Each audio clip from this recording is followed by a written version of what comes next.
Bismillahirrahmanirrahim. Alhamdulillahirabbil alamin. Wa sallallahu ala nabiyyina Muhammad wa ala alihi wa sahbihi wa man tabi'ahum bi ihsanin ila yaumiddin, amma ba'd. Ya. Gilirannya siapa hari ini? Yang belum. Bismillahirrahmanirrahim. Qala al-mu'allif rahimahullah ta'ala babu man tabaraka bi syajaratin aw hajarin wa nahwihima. Wa qaulullahi ta'ala afara'aytumul lata wal uzza wa manata ats-tsalitsata al-ukhra. Wa fil hadits an Abi Waqid al-Laitsi radhiyallahu ta'ala anhu qala akhrajna ma'a Rasulillahi sallallahu alaihi wasallam ila Hunainin wa nahnu hudatsa wa ahdin bi kufrin walil musyrikina sidratun ya'kufuna 'indaha wa yanutuna biha aslihatahum yuqalu laha dhatu anwat. فمررنا بذات سدرة فقلنا يا رسول الله اجعلنا ذات أنوات كما لهم ذات أنوات فقال الله أكبر فقال رسول الله صلى الله عليه وسلم الله أكبر إنها السنن لتركبن قلتم والذي نفسي بيده كما قالت بنو إسرائيل لموسى اجعلنا إلها كما لهم آلهة لتركبن سنن من كان قبلكم رواه الترمذي وصححه. Nah. Saudara semua. Satu orang lagi. Babu man tabarraka bi syajarin aw hajarin wa nahwihima. Wa qawluhu ta'ala afara'aytum allata wal uzza an Abi Waqid al-Laitsi radhiyallahu anhu kharajna ma'a Rasulullah sallallahu alaihi wasallam ila Hunainin wa nahnu udatsa'u ahdin bi kufrin walil musyrikina sidratun yaqufuna indaha wa yanutuna biha aslatum yuqalu laha dhatu anwatin famarna Bisidratin. bisidratin fakulna ya Rasulullah ij'al lana dhatu anwatin kama lahum dhatu anwatin faqala Rasulullah sallallahu alaihi wasallam Allahu akbar innaha sunanun qultum walladhi nafsi biyadihi kama qalat banu Israila li Musa ij'al lana ilahan kama lahum aliha qala innakum qauman tajhalun latarkabunna sunana man kana qablakum. Baik. Qala rahimahullahu ta'ala babu ma jaa'a fi dhabhi li ghairillah.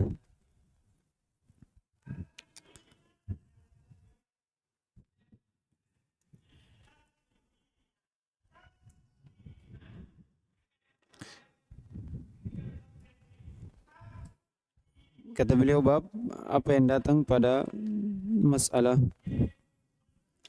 menyembelih untuk selain Allah Subhanahu wa ta'ala.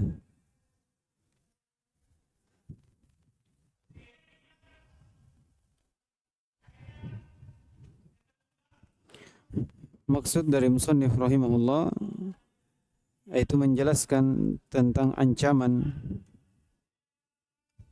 orang yang menyembelih selain Allah Subhanahu wa ta'ala, untuk selain Allah Subhanahu wa ta'ala, yang dimana hal tersebut adalah kesyirikan,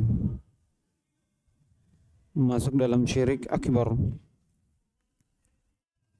karena menyembelih ini adalah ibadah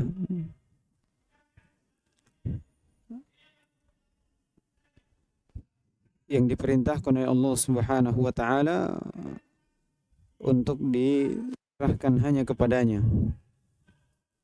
Maka tak kala itu adalah ibadah yang menjadi kekhususan Allah Subhanahu wa ta'ala, maka memalingkan kepada selain Allah termasuk dari kesyirikan,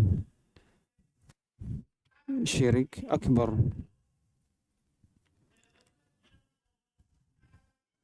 Dan musannif rahimahullah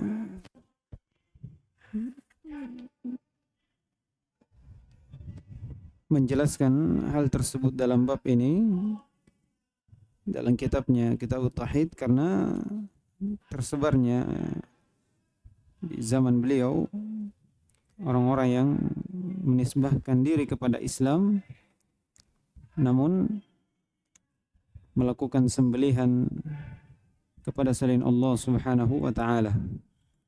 Dan demikian pula di zaman sekarang ini banyak orang-orang yang menisbahkan diri kepada Islam namun melakukan hal kesyirikan, menyembelih kepada selain Allah Subhanahu wa taala, menyembelih untuk orang-orang soleh, menyembelih untuk jin, menyembelih untuk penghuni kubur atau pepohonan atau hal yang lain, tempat-tempat yang dikeramatkan oleh manusia sendiri. Kata beliau, bab majaa fi dzabh li ghairillah. Adzabh secara bahasa itu asyaq. Asyaq itu terbelah.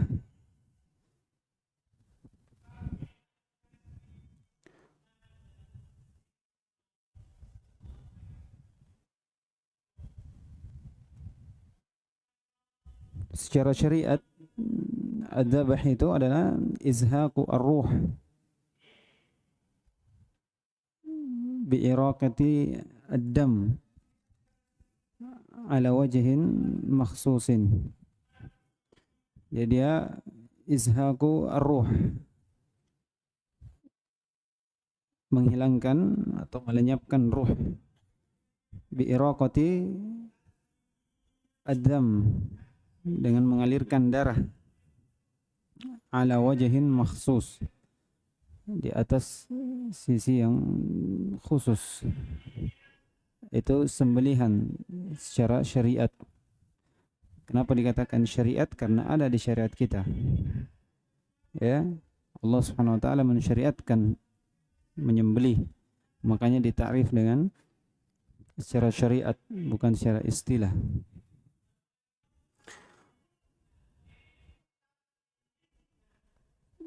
Itu pengertian dari adzabh. Menyembelih secara umum itu ada dua. Ada yang penyembelihan yang dimana ini adalah sesuatu yang boleh, ya, bahkan disyariatkan. Dan ada sembelihan di mana sembelihan ini adalah sembelihan yang haram atau masuk dalam kesyirikan, yaitu menyembelih untuk selain Allah Subhanahu wa taala. Itu secara umum. Jadi kalau orang menyembelih dalam bentuk taqarrub, ibadah,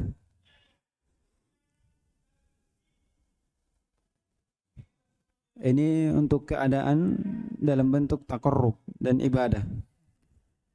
Kalau bentuk penyembeliannya adalah bentuk an-nusuk, diistilahkan masuk padanya aqiqah, apalagi sembelihan kurban dalam bentuk taqarrub, mengagungkan Allah Subhanahu wa taala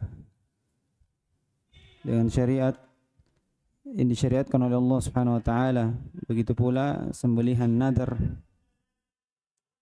atau hadi untuk orang-orang yang berhaji. Maka ini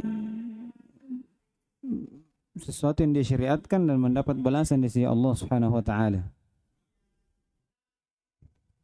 Tapi kalau bentuk taqarrubnya, iya, taqarrubnya menyembelih dalam bentuk taqarrub untuk taqarrub kepada Allah Subhanahu wa taala, tapi mengkhususkan tempat. Misalnya dikhususkan di kuburan. Iya. Pengkhususan, maka ini masuk dalam sembelihan bid'ah. Walaupun bentuknya taqarrub kepada Allah Subhanahu wa taala. Dan yang lebih besarnya lagi di sini, kalau dia bentuknya taqarrub untuk selain Allah Subhanahu wa taala, maka ini masuk dalam sembelihan apa? Syirkiyah. Masuk dalam sembelihan syirk, seperti menyembelih karena pengagungan terhadap syaitan, takut terhadap syaitan supaya tidak diganggu. Iya, atau menyembelih untuk seperti menyembelih kepada selain Allah Subhanahu wa taala kepada penghuni kubur atau yang lain. Untuk dimaksudkan supaya syaitan ini atau jin ini tidak mengganggu kita. Ini maka ini masuk dalam sembelihan asyirk. Dikatakan sembelihan syirk. Adapun sembelihan yang dimana menyembelih untuk dinikmati makanannya, dagingnya, atau untuk memuliakan tamu sebagai hidangan untuk tamu, maka ini masuk dalam perkara mubah. Iya, perkara mubah dan akan dibalas oleh Allah Subhanahu wa taala sesuai dengan niat. Ya, memuliakan tamu. Ini niat disyariatkan untuk memuliakan tamu. Maka ketika dimuliakan dengan sembelihan, maka kita mendapat pahala dari apa yang kita sembelih untuk tamu ini dalam bentuk hidangan. Dalam bentuk hidangan, dan ini boleh. Permasalahannya di sini ini yang sebelumnya yang kita bahas, bahwasanya sembelihan syirkiyah untuk selain Allah Subhanahu wa taala. Adapun sembelihan untuk Allah tapi di tempat yang dikhususkan, ya, dikhususkan, maka ini masuk dalam sembelihan bid'ah. Iya. Misalnya sembelih khusus di kuburan untuk Allah. Iya. Makanya kalau orang menyembelih di kuburan, kalau ditanya apa hukumnya menyembelih di kuburan? Hah? Kalau orang bertanya apa hukumnya menyembelih di kuburan? Hah? Hah? Kalau dia menyembelih untuk Allah, maka ini masuk dalam perkara bid'ah. Iya, pengkhususan. Kalau dia menyembelih untuk penghuni kubur, maka ini masuk dalam kesyirikan. Ya, kesyirikan. Jadi itu diperhatikan, ya. Baik. Jadi ini permasalahan tentang sembelihan. Kemudian banyak lagi permasalahan tentang sembelihan, hukum memakan sembelihan untuk kesyirikan. Ini hukumnya tidak boleh. Kalau ini disembelih untuk selain Allah Subhanahu wa taala, maka hukum dari sembelihan ini itu hukumnya haram dimakan. Ya, karena bukan untuk selain Allah Subhanahu wa taala. Baik. Kemudian kata beliau rahimahullah, menyebutkan dalil tentang sembelihan itu adalah ibadah yang menjadi kekhususan Allah Subhanahu wa taala. Di mana kalau dipalingkan kepada selain Allah, maka ini masuk dalam kesyirikan. Iya, jadi kita bisa simpulkan dari bab ini, bab maja'a fi dzabh li ghairillah minasyirk. Minasyirkil akbar. Bab apa yang datang pada masalah menyembelih untuk selain Allah itu dari kesyirikan yang besar. Iya. Kata beliau, wa qaulillahi ta'ala, qul inna salati wa nusuki wa mahyaya wa mamati lillahi rabbil alamin la syarika lah. Bidzalika umirtu wa ana awwalul muslimin. Kata beliau, qul inna salati wa nusuki. Katakan, wahai Muhammad, sungguhnya salatku dan nusuk. Ya. Yang diinginkan di sini adalah sembelihan. Sembelihan di atas sisi taqarrub kepada Allah Subhanahu wa taala wal ibadah. Katakan salatku dan sembelihanku, hidupku dan matiku hanya milik Allah Subhanahu wa taala. Tidak ada syarikat untuknya. Tidak ada syarikat untuknya. Syahidnya menjadikan sembelihan dalam bentuk taqarrub wal ibadah itu hanya milik Allah Subhanahu wa taala. Ya, pengkhususan untuk Allah Subhanahu wa taala. Ini menunjukkan hal tersebut adalah ibadah yang menjadi kekhususan untuk Allah. Tidak boleh dipalingkan kepada selainnya. Kapan dipalingkan? Maka masuk dalam syirik akbar. Masuk dalam syirik akbar. Dari sisi pendalilan juga bahwasanya Nabi SAW menggandengkan perkara yang besar bersama nusuk ini, yaitu apa? Salat. Perkara yang agung. Menunjukkan hal tersebut juga adalah sesuatu yang agung. Bahkan disebutkan Ibnu Taimiyah rahimahullah bahwasanya salat ini afdalul ibadah al-badaniyah. Kemudian adzabah afdalul ibadah maliyah. Makanya digandengkan dalam dua ayat juga. Ayat yang setelahnya disebutkan musannif rahimahullah. Jadi kecocokan dengan bab bahwasanya menyembeli itu harus ikhlas kepada Allah Subhanahu wa taala. Harus hanya diserahkan kepada Allah Subhanahu wa taala dari sembelihan. Menunjukkan itu adalah ibadah. Ya. Kapan dipalingkan kepada selainnya maka memalingkan ibadah kepada selain Allah Subhanahu wa taala dan itu masuk dalam kesyirikan. Kemudian ayat kedua kata beliau rahimahullah wa qouli ta'ala fasholli li rabbika wanhar. Ya, ini di sini Allah Subhanahu wa taala memberikan perintah.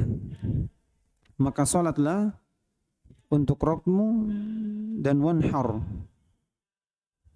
Itu sembelih. Sembelih untuk Rabbmu. Di sini ada perintah.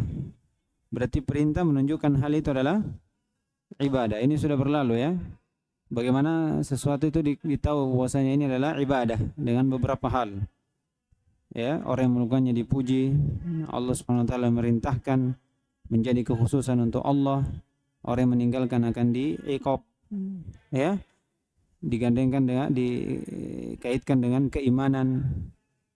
Ini dari hal-hal yang perlu kita ketahui.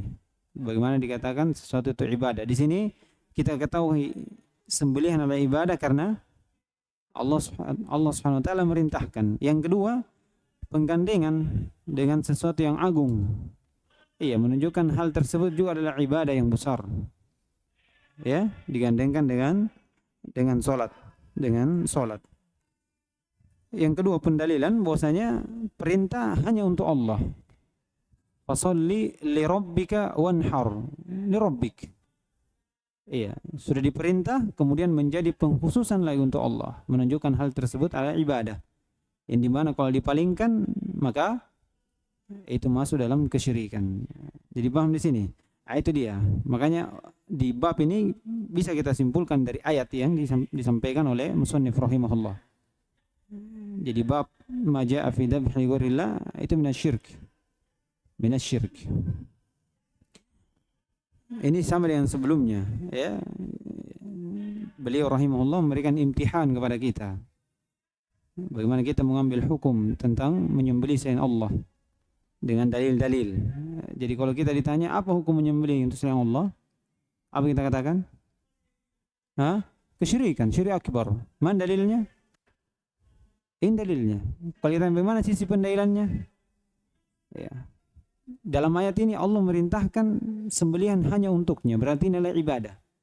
Dan ibadah kalau dipalingkan kepada selain Allah, maka itu adalah kesyirikan akbar. Sudah. Ya kan? Ya, seperti itu. Kemudian membawakan dua hadis. Kata beliau an Ali radhiyallahu ta'ala anhu, Ali bin Abi Thalib. Haddatsani Rasulullah SAW bi arba'i kalimatin. 4 kalimat. Kalimat di sini diinginkan kalam ya, satu ucapan, bukan kalimat ya, fiil, isim, huruf ya. Kata beliau, la'anallahu man dhahaba li ghairillah, la'anallahu man la'ana walidayhi, la'anallahu man awa muhdithan, la'anallahu man ghayyara manarul ard. Hadis diriwayatkan oleh Imam Muslim rahimahullah. Kata Nabi SAW, Allah melaknat orang yang menyembelih untuk selain Allah Subhanahu wa taala. Ini syahidnya. Allah melaknat orang yang menyembelih untuk selain Allah. Dari sini kita tahu bahwasanya sembelihan itu adalah ibadah. Ya, kenapa? Karena ada ancaman dari Allah Subhanahu wa taala untuk orang yang melakukannya atau meninggalkannya, memalingkan kepada selain Allah Subhanahu wa taala. Kemudian kata beliau, la'anallahu man la'ana walidayhi, menunjukkan sesuatu yang haram. Allah melaknat orang yang melaknat kedua orang tuanya. La'anallahu man awa muhditsan, kemudian Allah melaknat orang yang menolong muhdits. Ya, insyaallah nanti kita jelaskan sedikit sebentar. Kemudian yang kedua, muhditsan ini orang yang disebutkan ada dua hal. Mencakup muhditsan orang yang berbuat tindak pidana, kemudian dia ditolong, dilindungi supaya tidak tegak hadnya. Atau muhditsan orang yang membuat bid'ah, kemudian pelaku bid'ah ini ditolong, diberikan fasilitas-fasilitas, ya, supaya tersebar bid'ah-bid'ahnya. Kemudian yang ketiga, empat, kata beliau, la'anallahu man ghayyara manarul ard, dan Allah melaknat orang yang merubah manarul ard, itu tanda yang ada di bumi, di tanah ini. Kalau misalnya orang, ya, ini bisa masuk dalam dua hal. Disebutkan antara dia dengan tetangganya punya batasan tanah, dia rubah, ya, dia majukan atau dia akhirkan. Yang kedua, man ghayyara manarul ard, yaitu tanda-tanda di jalan. Ya, misalnya tanda keluar belok kiri, ya kan? Dia ganti, dia putar ke kanan, jurang. Nah, ini dia masuk juga. Jadi misalnya dia di hutan, tanda petunjuk ini keluar jalan raya. Dia ganti belok ke sana, jurang. Orang belok langsung jatuh. Ya, ini masuk juga dalam laknat Allah Subhanahu wa taala. Ya. Jadi dalam hadis ini ada 4 ancaman. Iya, dari 4 sifat kalimat. Kata beliau, la'anallahu man dhahaba li ghairillah.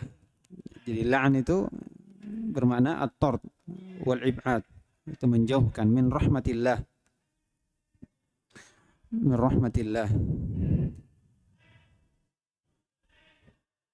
Jadi Allah akan menjauhkan. La'anallahu man dhahaba li ghairillah. Ini syahidnya ya. Allah melaknat orang-orang yang menyembelih untuk selain Allah Subhanahu wa taala. Menyembelih untuk selain Allah umum. Sembelihannya ini apa saja. Ya. Dan untuk selain Allah umum juga, untuk siapa saja? Untuk malaikat kah? Untuk nabi kah? Atau patung kah? Atau pohon atau batu? Atau penghuni kuburan? Atau siapa? Ya, dalam bentuk taqarrub, kepadanya, ya. Maka ini masuk dalam ancaman. La'anallahu man dhahaba li ghairillah. Kemudian yang kedua, la'anallahu man la'ana walidayhi. Allah melaknat orang yang melaknat orang tuanya. Ini datang dua bentuk. Yang pertama dia laknat sendiri orang tuanya. Iya, secara langsung. Maka dia masuk dalam ancaman ini. Dia laknat sendiri secara langsung orang tuanya. Tak kala hadis ini disampaikan, sahabat bertanya kepada Rasulullah SAW. Ya, dalam hadis kata Nabi SAW, "Inna min akbaril kabair ay yal'ana ar-rajulu walidayhi." Dari dosa yang paling besar seorang melaknat orang tuanya. Kemudian sahabat bertanya, "Ya Rasulullah, bagaimana bisa seorang melaknat orang tuanya?" Ya. Bagaimana bisa orang tua yang mengasuh dari kecil besar, ya, carikan rezeki, malam dijaga, siang dicarikan makan, ya. Siapa anak yang melaknat orang tuanya Rasulullah? Bagaimana bisa? Kemudian Rasulullah SAW, yaitu seorang yasubbu ar-rajulu abar rajuli fayasubbu abahu wa yasubbu ummahu. Ini bentuk yang kedua. Kalau yang pertama tadi mubasyarah. Kalau yang kedua bentuknya seorang mencela orang tuanya, orang tua orang lain, kemudian orang tua orang lain itu mencela balik orang tuanya. Nah, itu masuk dalam laknat kepada orang tua juga. Melaknat orang tua. Jadi dua bentuknya ya, ada dua bentuknya. Kemudian ihdas, yaitu la'anallahu man awa muhdisan, ini sudah berlalu juga. Ada dua ya. Orang yang membuat ihdas fid din, ya, pelaku bid'ah, kemudian ditolong, dilindungi. Atau yang kedua, itu melakukan jarimah. Iya. Tindak pidana kemudian dilindungi, diberikan perlindungan supaya dia tidak tegak hadnya. Iya, ini masuk dalam laknat Allah Subhanahu wa ta'ala. Kemudian terakhir, la'anallahu man ghayyara manal ard. Ini ada dua bentuk juga ya. Pertama tadi apa? Itu seorang mengambil, memindahkan tanah yang sudah dibagi ya, antara dia dengan tetangganya misalnya. Oleh karena itu kata Nabi SAW, "Man iqtata'a shibran minal ard zulman tawwaqahu Allahu iyyahu yaumal qiyamah min sab'i aradin." Siapa yang mengambil satu jengkal tanah secara zul dari saudaranya ini, ya, dari tetangganya atau siapa saja, maka Allah akan menggantungkan di lehernya tanah itu. Ya, tapi tanahnya ini sudah tujuh tingkat digantungkan di lehernya. Bisa antum bawa. Iya.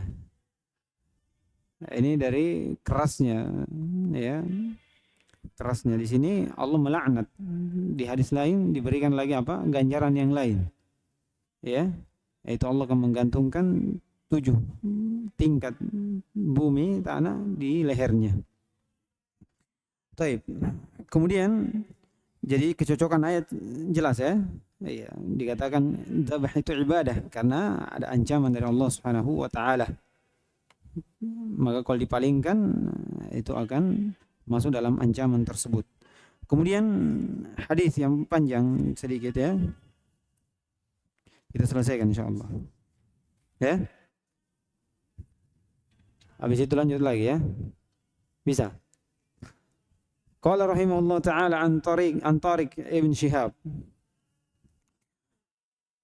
Anna Rasulullah SAW qala dakhala al-jannah rajulun fi dhubabin. Fi bermakna sababiyah ya.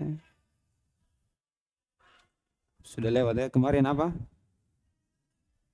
Min. Iya. Itulah bahasa Arab ya. Semakin kita belajar, ya, semakin banyak kita tahu. Semakin banyak kita tahu, menunjukkan kita semakin bodoh. Ya, seperti itu. Ilmu itu luas. Jangan baru belajar seakan-akan sudah tahu semuanya. Kata beliau, dakhala al-jannata rajulun fi dhubabin wa dakhala an-nara rajulun fi dhubab.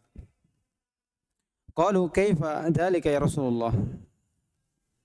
Mereka mengatakan bagaimana bisa terjadi masuk neraka karena hanya seekor lalat, masuk surga karena seekor lalat. Kemudian Nabi SAW menjelaskan, marra rajulani ala qaumin lahum sanamun. Dua orang laki-laki lewat hadap kaum yang mereka memiliki patung. La yajuzu ahadun hatta yuqarriba lahu syai'an. Tidak boleh orang lewat sampai seorang mendekatkan sesuatu kepadanya.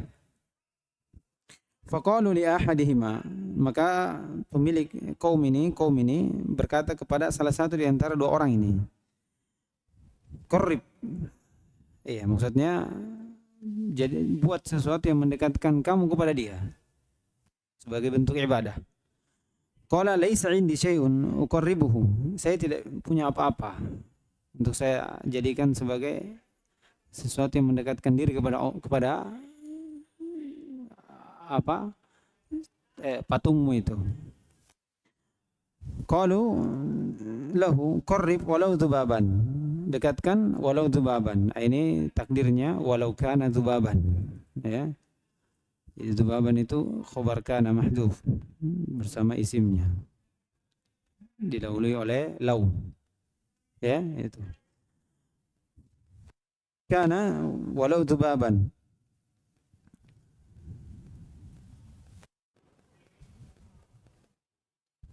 Ini sama dengan ayat ya.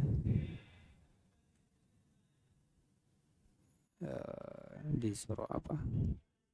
Walakin khataman nabiyyin. Iya, difathahkan situ. Iya. Sebutkan juga di situ ada kana di situ. Kata beliau faqarraba dzubaban, maka yang laki-laki satu ini mendekatkan diri kepadanya melalui apa? Lalat. Sudah sembelih. Kemudian dia dekatkan ke lalat itu, ke mana? Sebagai bentuk pendekatan kepada sembahan itu. Fakhallu sabilahu, maka dia biarkan pun jalan. Dia bukakan jalannya, lewat sudah. Fadakhalan nar, maka dia pun masuk neraka. Wa qalu lil akhari qarrib. Kemudian satunya lagi dikatakan qarrib, dekatkan sesuatu padanya sebagai bentuk ibadah. Faqala ma kuntu liuqarriba li ahadin syai'an dunallah azza wa jalla. Saya tidak ada sesuatu pun untuk mendekatkan sesuatu kepada siapapun kecuali Allah Subhanahu wa taala. Iya, tidak ada untuk selain Allah Subhanahu wa taala. Fadarabu 'unuqahu fadakhala al-jannah. Maka mereka pun memotong lehernya, memenggal lehernya dan meninggal dan masuk surga. Masuk surga. Iya, pertama ini hadis itu ada khilaf. Apakah ini hadisnya sahih atau dhaif? Ada yang memandang sahih, ada yang memandang dhaif. Ya, yang memandang dhaif ya sudah. Berarti tidak ada hukum di dalamnya karena dhaif. Musannif rahimahullah mungkin menganggap dhaif, menganggap sahih, maka dibawakan di kitabnya ini. Ya. Jadi sini syahidnya di sini ya, akan nanti ditambah lagi penjelasannya di masail. Jadi syahidnya di sini adalah seorang yang menyembelih untuk selain Allah Subhanahu wa taala, jenis apapun. Ya. Apapun itu. Di sini lalat sesuatu yang tidak disembelih. Sesuatu yang kecil, kalau datang sama kita diusir. Ya. Tapi karena ini diniatkan untuk selain Allah, maka menjadi perkara yang besar. Mengeluarkan seorang dari Islam dan memasukkan ke dalam neraka. Ke dalam neraka. Ini syahidnya. Menunjukkan hal tersebut adalah ibadah. Hal tersebut adalah ibadah. Karena dipalingkan ya, adalah kesyirikan yang menjadikan pelakunya ini masuk ke dalam neraka. masuk ke dalam neraka. Ini syahid dari hadis ini ya. Pengennya sebelumnya juga. Nah, bagaimana kita baca supaya nyambung? Hah? Atau kita akhirkan? Hah? Bagaimana, Arif? Hah?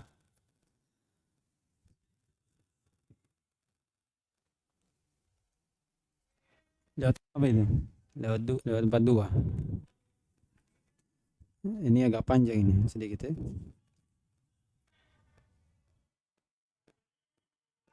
Mungkin sekitar 20 menit. Hah? Baik. Kita akhirkan saja ya, tapi besok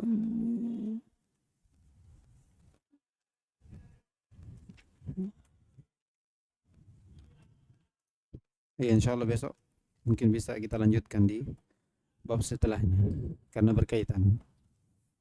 Subhanakallahumma wa bihamdika asyhadu an la ilaha illa anta astaghfiruka wa atubu ilaik.